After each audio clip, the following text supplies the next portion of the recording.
Hola, soy un cristiano reformado y aquí podrás escuchar mis blogs a través de estos podcasts.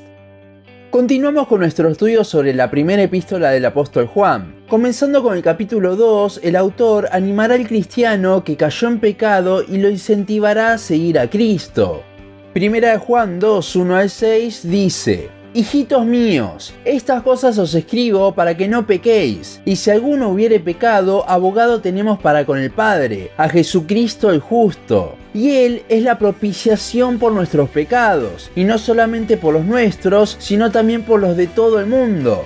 Y en esto sabemos que nosotros le conocemos, si guardamos sus mandamientos. El que dice, yo le conozco y no guarda sus mandamientos, el tal es mentiroso, y la verdad no está en él. Pero el que guarda su palabra, en este verdaderamente el amor de Dios se ha perfeccionado. Por esto sabemos que estamos en él. El que dice que permanece en él debe andar como él anduvo.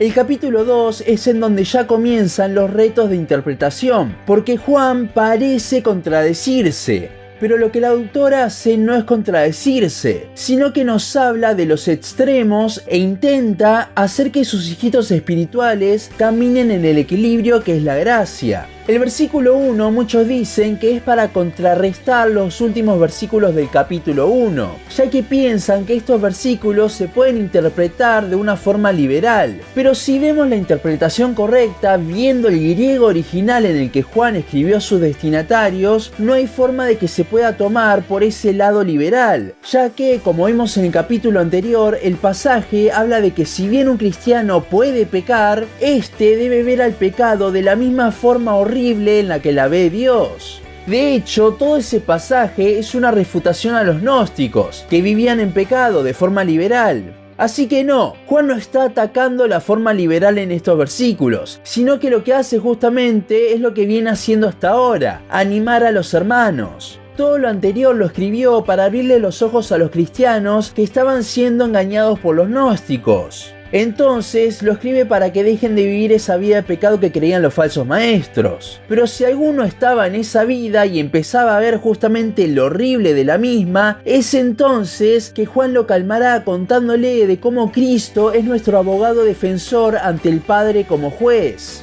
Analicemos un poco más la escena en la que nos pone el final del versículo 1 y el principio del versículo 2.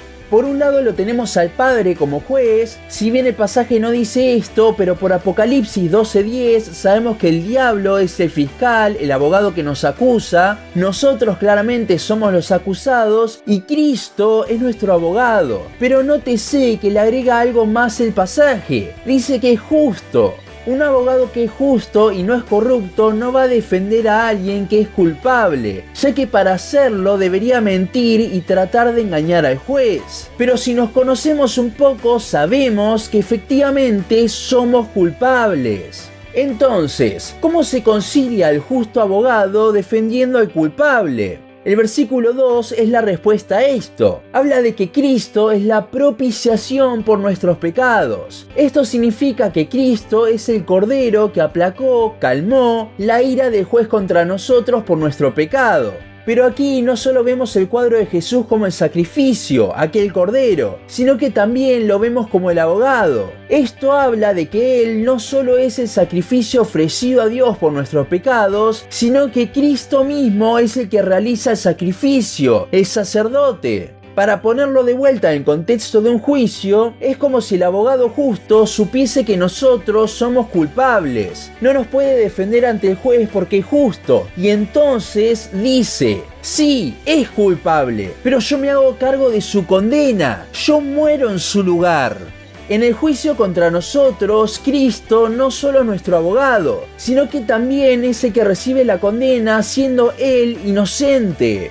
El final del versículo 2 lo utilizan muchos arminianos para decir que Cristo murió por absolutamente todas las personas que existieron y existirán. Pero Juan no habla de una expiación universal, sino que la palabra que se traduce como mundo es cosmos, la cual no solo puede hablar de todas las personas, sino también de todo lo creado. Si interpretamos solo este versículo a la luz de su original, sin ver otros versículos de la palabra, podríamos decir que Cristo murió también por los animales, pero sabemos que no es así. Pensemos en Romanos 8, cuando dice que toda la tierra gime esperando su liberación. El sacrificio de Cristo hizo que eventualmente el pecado sea erradicado de toda la creación, pero no porque todos se vayan a salvar, sino porque en un momento, según Apocalipsis, Dios enviará a los que no se han arrepentido de sus pecados a la condenación eterna. Por eso dice que murió no solo por nuestros pecados, y esto es todos los cristianos que comprende, sino también por los del mundo entero, ya que la creación gime y en un momento tendrá su liberación. Podríamos estar mucho tiempo hablando de esto, pero si realmente les interesa estudiarlo en profundidad, les sugiero que vayan al capítulo del podcast que habla sobre la expiación limitada. Continuando, ahora es cuando viene una de las primeras aparentes grandes contradicciones del apóstol. En los versículos anteriores viene diciendo que el cristiano también peca, pero tiene a Cristo para defenderlo. Sin embargo, ahora de los versículos 3 al 6 parece como si el cristiano en realidad fuese una persona que cumple la ley. Si bien al decirlo así puede parecer una contradicción, la realidad es que no lo es en absoluto. Estos versículos no hablan de que el cristiano no peque, sino que hablan de cómo el verdadero cristiano busca agradar a Dios. ¿Por qué sabemos que no habla de cumplir la ley? Primero, porque la escritura se interpreta a sí misma. Pablo, en los primeros capítulos de Romanos, se dedica exclusivamente a mostrar cómo nadie puede ser capaz de cumplir la ley, por lo que nunca podríamos guardar los mandamientos al 100%. Segundo, también porque como un paralelismo al final del pasaje en el versículo 6, habla de que justamente guardar los mandamientos es andar como Jesús anduvo. Ahora, Cristo sí cumplió con toda la ley, fue el único que pudo. Nosotros no podemos andar como Él anduvo en ese sentido. Si pudiésemos vivir de esa forma, si pudiésemos caminar tal como Él anduvo, entonces no le necesitaríamos para salvarnos. Cristo pasaría a ser solo un ejemplo a imitar y los versículos 1 y 2 que vimos antes no servirían para nada. Entonces, ¿a qué se refiere el apóstol con todo esto? Creo que la clave está en el versículo 5. El cristiano se va a distinguir porque busca agradar a Dios, busca vivir la vida de la que hablamos antes, aunque no pueda vivirla. Justamente por eso es que sigue necesitando a Cristo. El versículo 5 nos habla de que esa distinción en la vida del creyente viene a causa de que el amor se está perfeccionando en él. ¿Qué quiere decir esto? Que si nosotros obedecemos a Dios, lo hacemos porque Él nos está dando más amor hacia Él mismo. La verdadera obediencia, la obediencia que es marca de un cristiano, es fruto de amar a Dios. Una persona no creyente puede aparentar guardar los mandamientos. Lo vemos muchas veces en personas que aseguramos que son cristianas, pero luego apostatan de su fe y nunca regresan. Por eso es que la distinción es la motivación al obedecer a Dios. Este pasaje de Primera de Juan se utiliza mucho para marcar a personas que están en pecado como si no fuesen creyentes. Pero eso no es lo que dice el pasaje, ya que todos los versículos anteriores hablan de que el cristiano también peca.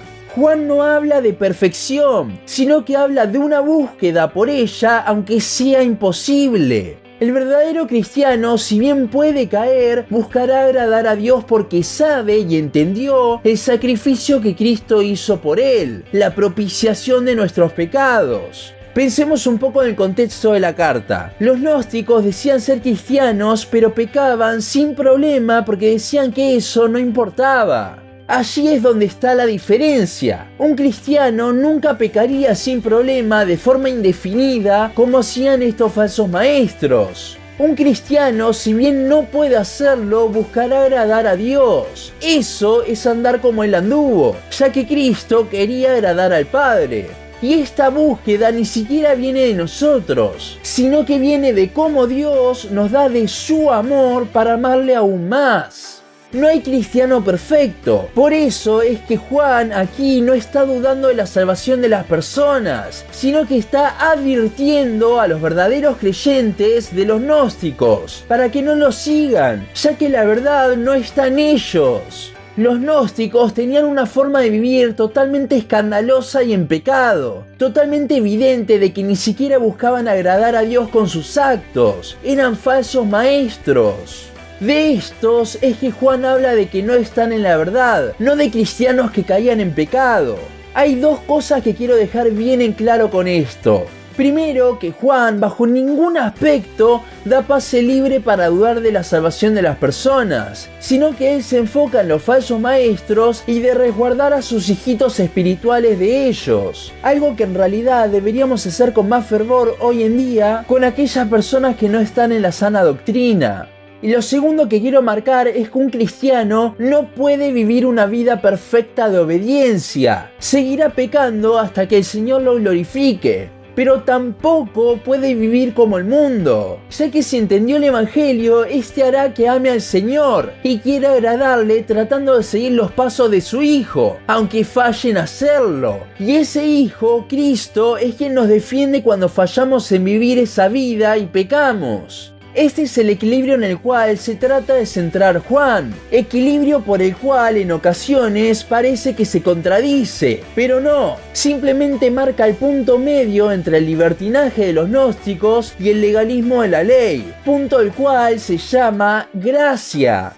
Hasta aquí nuestro podcast de hoy. Seguinos en Facebook, Instagram, YouTube y Spotify. En todas nos encontrás como Un Cristiano Reformado. También seguinos en uncristianoreformado.blogspot.com para leer el resto de nuestros blogs. Nos vemos en la siguiente ocasión.